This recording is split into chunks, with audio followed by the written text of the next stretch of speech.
عباد الدين من أقامها فقد أقامها الدين ومن هدمها فقد هم الدين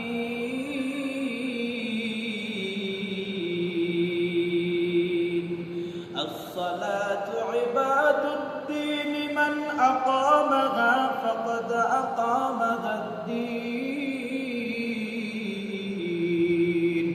ومن هدمها فقد هم الدين আল্লাহর রাসূল পয়গম্বর বলতেছেন, ও আমার উম্মতরা রে, তোমরা শুনে নাও, দুনিয়ার এই জমিনটার ভিতরে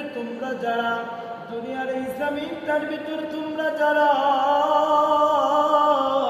বারবার হবে কিনা, বারবার সমাজের দরিদ্র মানুষদেরকে যাকাত দিলা, সমাজের জন্য বারবার কত রকমের ভালো কাজ করলা, কিন্তু মসজিদে আমি তোমারে পাই না। তুমি টাকাওয়ালা, তুমি বাড়িওয়ালা, তুমি গাড়িওয়ালা, তোমার কত বাড়ি, তোমার কত গাড়ি, তোমার কত সম্পদ রে বাবা, তোমারে আমি মসজিদে পাই না। কিন্তু তুমি আবার চায়ের দোকানে বসিয়া বসিয়া গল্প করো, চায়ের দোকানে বসিয়া বসিয়া গল্প করো, নামাজ পড়িয়া কি হয়েছে, মসজিদে যাই না কি হয়েছে, কিন্তু আমার তো ঈমান ঠিক আছে, আমার দাদাই ছিল মুসলমান, তার দাদা ছিল মুসলমান, আমার বাপে মুসলমান, আমার জন্ম মুসলমানের ঘরে। কিন্তু আল্লাহর রাসূল পয়গম্বর বলতেছেন, আসসালাতু ইবাদুদ্দিন মান আকামাহা ফাকাদ আকামাদ-দ্বীন ওয়া মান হাদামাহা ফাকাদ হামাদ-দ্বীন। দুনিয়ার ভিতর আমার উম্মতের ভিতর যারা মুসলমান দাবি করবে, ঈমানদার দাবি করবে, মুত্তাকি দাবি করবে, পরহেজগার দাবি করবে, খোদা ভীরু দাবি করবে, কিন্তু একমাত্র নামাজ ছাড়া কেউ মুত্তাকি হতে পারবে না, কেউ পরহেজগার হতে পারবে না, কেউ ঈমানদার হতে পারবে না। মুসলমানের ঘরে জন্ম নিলে ঈমানদার হওয়া যায় না। এই হাদিসের দ্বারা আল্লাহর রাসূল পয়গম্বর বুঝাইতেছেন, দুনিয়ার ভিতর যে সালাত আদায় করে না, দুনিয়ার ভিতর যে নামাজ আদায় করে না, তার কোনো ধর্মই নাই। একজন বেঈমানের যেমন ধর্ম নাই, একজন মুশরিকের যেমন ধর্ম নাই, একজন নাস্তিকের যেমন ধর্ম নাই। এই হাদিসের দ্বারা বোঝা যায়, নামাজ যার ভিতরে নাই তার কোনো ধর্মই নাই। আল্লাহ পাক বলতেছেন, উসজুদ ওয়াকতারিব, ও বান্দা আমাকে সিজদা করো। কোথায় সিজদা করবা? দুনিয়ার জমিনে মাজারে সিজদা নয়, দুনিয়ার জমিনে কবরে সিজদা নয়, দুনিয়ার এই জমিনটার ভিতরে পাথরে সিজদা নয়, দুনিয়ার এই জমিনটার ভিতরে বাবার পায়ে সিজদা নয়। রব্বি কারীম বলতেছেন, আমি মালিক তোমার দুনিয়াতে খাবার দেই, রিজিক দিই, সব কিছু দেই, অতএব সিজদা করবা আমার কুদরতি পায়ে। আল্লাহর রাসূল পয়গম্বর বলতেছেন হাদিসের ভিতর, আও কামা ক্বালা আলাইহিস সালাতু ওয়াস সালাম, আকরাবু মা ইয়াকুনু আবদু মির রাব্বিহি ওয়া হুয়া সাজিদ। দুনিয়ার জমিনে তুমি যদি মালিকের নিকটবর্তী হতে চাও, দুনিয়ার জমিনে তুমি যদি আমার আল্লাহর মায়া হতে চাও, দুনিয়ার জমিনে তুমি যদি আমার আল্লাহর নৈকট্য লাভ করতে চাও, তাহলে তোমাকে বেশি বেশি সিজদা করবা। আর সিজদা দ্বারা এখানে উদ্দেশ্য বোঝা যায় একমাত্র নামাজ। মুসলমান বন্ধু, জানো এই নামাজ কত বেশি গুরুত্বপূর্ণ। দুনিয়ার জমিনের ভিতরে যত প্রকারের ইবাদত আছে, আল্লাহ পাক রব্বুল আলামিন ফেরেশতাদের মাধ্যমে ওহী আকারে দুনিয়াতে প্রেরণ করেছেন। আর রব্বি কারীম এই আখিরি জামানার পয়গম্বর এবং আখিরি জামানার উম্মতকে এই নামাজ আল্লাহ পাক হাদিয়া উপহার হিসেবে দিয়েছেন। কারো মাধ্যমে দুনিয়াতে পাঠান নাই, কোনো ফেরেশতার মাধ্যমে দুনিয়াতে পাঠান নাই।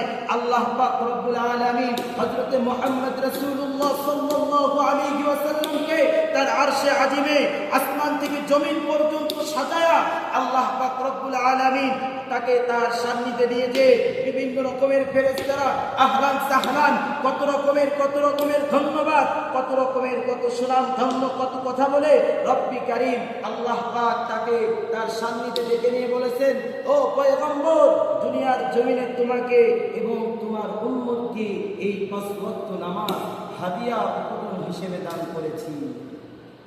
আল্লাহ পাকের কাছে একই রূপে দুনিয়ার জমিনের ভিতরে হযরতে ইব্রাহিম আলাইহিস সালাম বলতেছে, রব্বি জাআলনি মুকিমাস সালাতি ওয়া মিন যুররিয়াতি রব্বানা ওয়া তাকাব্বাল দুআ। হে আমার মালিক, হে আমার প্রভু, হে আমার রিজিক দাতা, আমাকে দুনিয়ার জমিনে নামাজ কায়েমকারী বানায় দেন।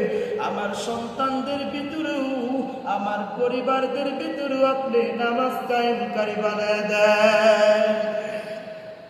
আল্লাহ পাক রব্বুল আলামিন আরেকটা আয়াতের ভিতরে আখিরি জামানার পয়গম্বর নবী মুহাম্মদুর রাসূলুল্লাহ সাল্লাল্লাহু আলাইহি ওয়াসাল্লাম কেও বললেন, ও পয়গম্বর, দুনিয়ার জমিনের ভিতরে আপনাকে অনর্থক আমি পাঠাই নাই।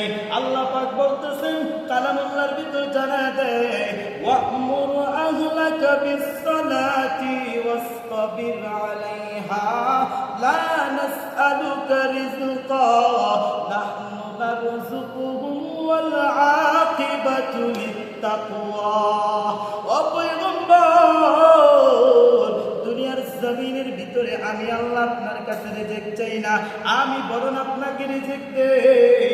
আপনার যত প্রকারের নিয়ামত লাগে, যত প্রকারের রহমত বরকত লাগে, আমি মালিক আপনারে দেই। অতএব আমার শরণার্থী আমার ইবাদতের জন্য দৈনন্দিন 5 ওয়াক্ত নামাজ আদায় করতে হবে এবং উহার উপরে অবিচল থাকবে। আপনার পরিবারদেরকেও নামাজের তাগিদ করবেন। একই রূপে আল্লাহ পাক হযরতে মুসা পয়গম্বরকেও জানায় দেয়, ইন্নানি আনাল্লাহু লা ইলাহা ইল্লা আনা ফাবুদুনি। ইন্নানি আনাল্লাহু লা ইলাহা ইল্লা আনা ফাবুদুনি ওয়া আকিমিস সালাতা লিযিকরি। ও মুসা পয়গম্বর, দুনিয়ার জমিনে আমি আল্লাহ ছাড়া অন্য কোনো ইবাদত নাই, আমি মালিক ছাড়া অন্য কোনো খোদা নাই। অতএব আবার শরণার্থী নামাজ দুনিয়ার জমিনে কায়েম করবা এবং উহার উপরে অবিচল থাকবা। হে যুবক, আজকে মসজিদে বয়ান হয়, জুমার বয়ান হয়, দৈনন্দিন উলামায়ে কেরামরা বয়ান করতেছে, তারপরেও তোমাদেরকে মসজিদে আনা যায় না। একটু চিন্তা করে দেখো, আজকে যদি ঘুমের ঘরে মরণ হয়, আজকে যদি ঘুমের ঘরে তুমি চলে যাও, আজকে যদি রব্বি কারীম তোমাকে সিনেমার হলে দুনিয়ার থেকে উঠায় দেয়, ওই রব্বি কারীম যদি প্রশ্ন করে, তোর জিন্দেগীর সমস্ত গুনাহ আমি মাফ করে দিলাম, কিন্তু দুনিয়ার জমিন থেকে যেদিন তোকে মালাকুল মউত পাকড়াও করলো, ওই সময়টাও তো তুই আমি মালিকের ইবাদতে থাকতে পারতি, ওই সময়টাও তো আমি মালিকের ইবাদতের মধ্যে থাকতে পারতি, কিন্তু ওই সময়টাও তুই নাপাকরত অবস্থায় সিনেমার হলে সময় কাটাইতেছিলি। এই জীবনের গুনাহটা, এই সময়ের হিসাবটা দিয়ে তুই জান্নাতে যাবি। হিসাব দিতে পারবা না যুবক। অতএব পায়ে হাত রেখে বলি যুবক, আসো দুনিয়ার সব ফিতনা ফাসাদ রেখে আল্লাহ পাকের কুদরতি পায়ে সিজদা করো, মালিকের প্রত্যেকটা হুকুম মেনে দুনিয়ার জমিনের ভিতর জীবন যাপন করার জন্য চেষ্টা করো। এমন কোনো জিনিস নাই যা তুমি চেষ্টা করলে সফল হতে পারবা না। ওয়া আখির দাওয়ানা আলহামদুলিল্লাহি রাব্বিল আলামিন।